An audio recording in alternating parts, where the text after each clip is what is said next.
L'Observatoire de Paris a construit dans le centre de la France un ensemble radioastronomique qui est le plus vaste d'Europe.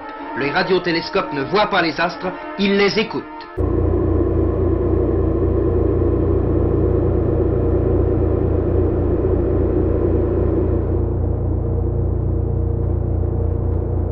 Le nombre suppose la sériation. La sériation, c'est-à-dire un certain ordre, le deuxième venant après le premier, le troisième après le deuxième, et ainsi de suite. Ici, de nouveau, nous avons affaire à une opération logique. On peut sérier des longueurs, des couleurs, ce qu'on veut, mais avec abstraction.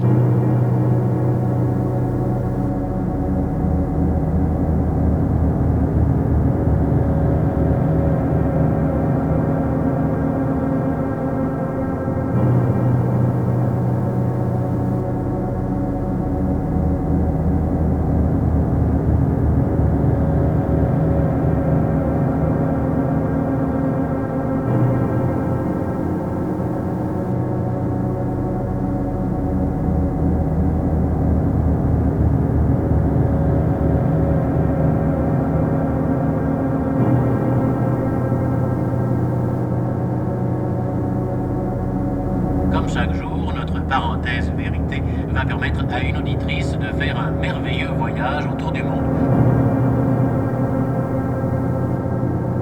Bon voyage donc. Où que tu doives renaître, soit comme Azura, soit comme être humain, ou brute, ou préta, ou être de l'enfer, une vision de ce monde t'apparaîtra. En conséquence, le mot précédent dans la citation implique que, jusqu'au 3e jour et demi, tu auras cru avoir le même corps que ton corps de chair, possédé dans ton existence précédente à cause de tes tendances habituelles. Et les mots « qui sera produit » sont employés parce que, après, tu auras une vision de la future place de ta naissance.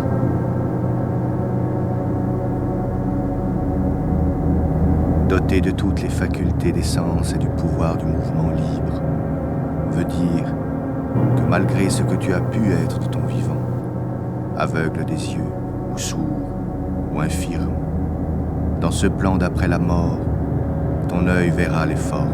On se baigne beaucoup, et l'on se noie parfois. Un nombre encore trop élevé d'accidents mortels marque en effet cette année comme les précédentes la saison privilégiée des bains. Mais comment, mais pourquoi se noie-t-on? C'est ce que nous demandons ce soir à quelques spécialistes. On m'a raconté une histoire qui est la suivante. Vers une immobilisation, qui est la catalepsie de l'hypnose, puis vers une relaxation plus profonde, qui est le sommeil hibernal. Et ce sommeil hibernal, c'est déjà un refroidissement, c'est un ralentissement de la vie, et c'est une mise en veilleuse pour traverser l'hiver sans consommer d'oxygène.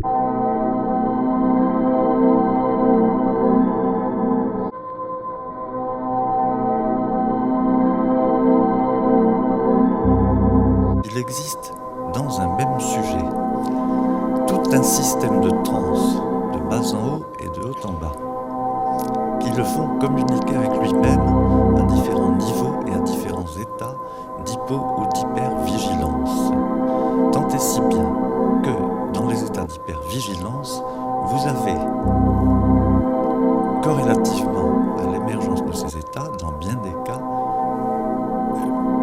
la réalisation d'une symptomatologie physiologique correspondant à ces états de ralentissement de la vie, comme si le ralentissement de la vie permettait de faire émerger des états hypervigilants. Extraordinaire.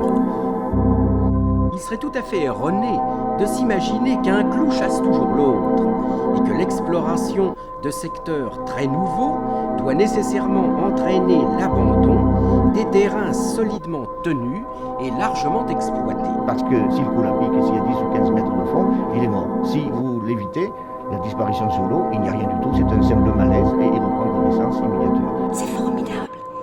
Il y a si longtemps que j'attendais ça. C'est idiot, mais j'en ai les larmes aux yeux. Qu'est-ce qui fait que cette vie se trouve apparemment déjà déterminée, c'est-à-dire déjà en quelque sorte programmée pour sa fin? Quel est à peu près le temps le nombre de minutes au bout duquel on peut considérer qu'une noyade est définitive et rédhibitoire. Eh bien, à ce point de vue, on a des données extrêmement précises parce qu'on a fait des expériences.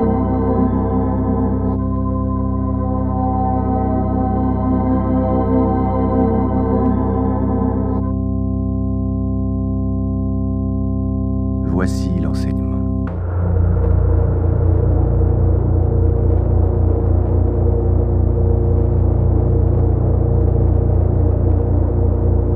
Certains sujets tombent dans l'eau et à ce moment ont une syncope absolument comparable à celle qu'ont des gens qu'on endort et qui ont une syncope chloroforme. Ce sont très souvent des gens qui, par ailleurs, pourraient... Enfin, je ne sais pas comment m'exprimer à ce niveau-là, mais qui...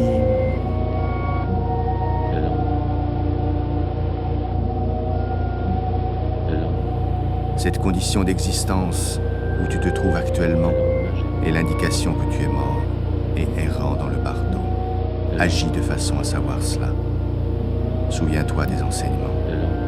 Souviens-toi des enseignements. Il n'y a pas d'impossibilité physique aux yeux d'un mathématicien moderne dans le phénomène de la mort et de la survie, de la réincarnation et de la vie actuelle. Tout d'un coup, je me suis projeté hors de mon corps, hors de moi-même, et puis je me suis rendu compte qu'à ce moment-là, je me voyais de l'extérieur et que je flottais dans cet état-là, vers le plafond de ma chambre. Je me suis rendu compte dans cet état donc que j'avais un autre corps, que ce corps était extrêmement lumineux, qu'il ressemblait à une espèce de nuage d'énergie électrique condensée, que ce corps avait également des membres, et puis que la matière n'avait aucune signification pour ce corps. Ce corps né du désir est une hallucination de forme pensée dans l'état intermédiaire et appelé le corps du désir. À ce moment, tu dois renaître comme Deva. Des visions du monde Deva t'apparaîtront.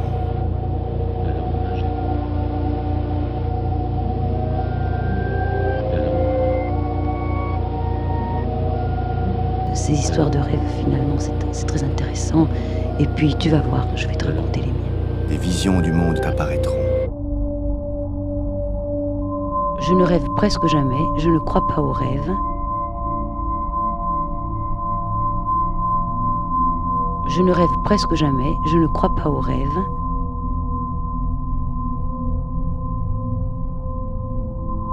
Je ne rêve presque jamais, je ne crois pas aux rêves. Je ne rêve presque jamais, je ne crois pas aux rêves. Je ne rêve presque jamais, je ne crois pas aux rêves.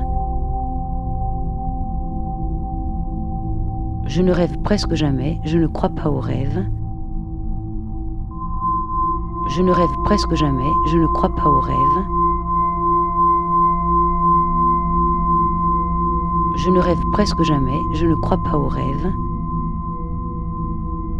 Je ne rêve presque jamais, je ne crois pas aux rêves. Je ne rêve presque jamais, je ne crois pas aux rêves. Dans la première minute, l'individu arrête sa respiration, il est en état de défense. Puis, dans les 2 minutes qui suivent, il ne peut plus résister à l'asphyxie. Et il fait des grandes inspirations. C'est à ce moment que l'eau pénètre dans l'organisme.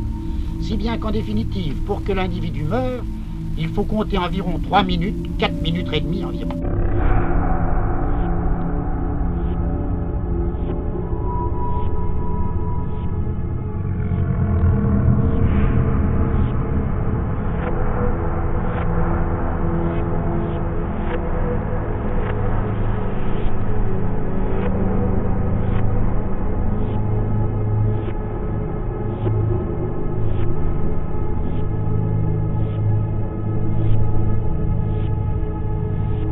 Le premier problème, qui est plus purement scientifique, c'est de se demander justement si la mort est quelque chose d'obligatoire, la mort du corps, la mort physiologique. On se noie parce que l'eau pénètre dans les poumons. Et ayant pénétré dans les poumons, elle passe très rapidement dans le sang. De telle sorte que la submersion est en réalité un double phénomène. D'une part, une asphyxie, et d'autre part, une dilution dans le sang de l'eau. Or, l'eau, au contact des globules rouges, les détruit. Et ceci explique pourquoi il est très difficile, chez un noyé, de le rappeler à la vie. Ce rayon se divise en 2 partie en 2 rayons. Je me suis donc demandé si des lois astrologiques inconnues pouvaient exister pour déclencher l'apparition des vies successives à des dates déterminées, par conséquent à des positions planétaires déterminées. Il y a toutes sortes d'états intermédiaires. Je vous en citerai quelques-uns par gradation, allant du sommeil simple, qui est l'extinction de certaines fonctions, les fonctions de veille, pour arriver au printemps, pour survivre. Donc on se rapproche de la mort pour défendre la vie. Et puis alors, nous arrivons insensiblement de ces états de biosémèse, c'est-à-dire de ralentissement de la vie, vers les frontières de la mort. Cette dimension de recul existe, alors que de toute évidence, cette dimension-là n'existe pas. Le coronographe, n'est-ce pas, a été imaginé par Lyot et permet l'observation de la couronne en dehors des éclipses. C'est une observation très difficile parce que la photosphère est environ 1 million de fois plus brillante que la couronne solaire. Autrement dit, le Soleil est un disque extrêmement brillant, limité exactement à un cercle, mais autour de ce cercle, il y a une zone lumineuse qui est infiniment plus... Voilà. Et qu'est-ce que c'est? On n'en sait rien.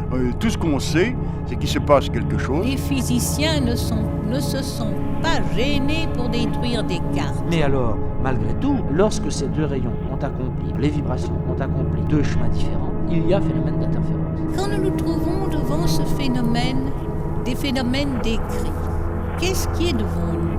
Voilà ce qui est important. Eh bien, ce qui vient d'être dit est absolument exact. Nous avons une information, on l'appelle une entité, mais qu'est-ce que c'est que cette entité? Alors là, j'en reviens à mon électroencéphalogramme. C'est que il semble que toute mort soit apparente, en ce sens que tout ce qui existe émet très longtemps des oscillations et des phénomènes électriques. Il s'agit bien d'un champ de force, mais il n'est pas du tout sûr que ce soit un champ de force électromagnétique. Toutes les existences qui me l'avaient relaté en ce qui me concerne au nombre de 5 avaient toutes eu lieu au mois d'août, avec une position solaire aux environs de 20 degrés du Lion.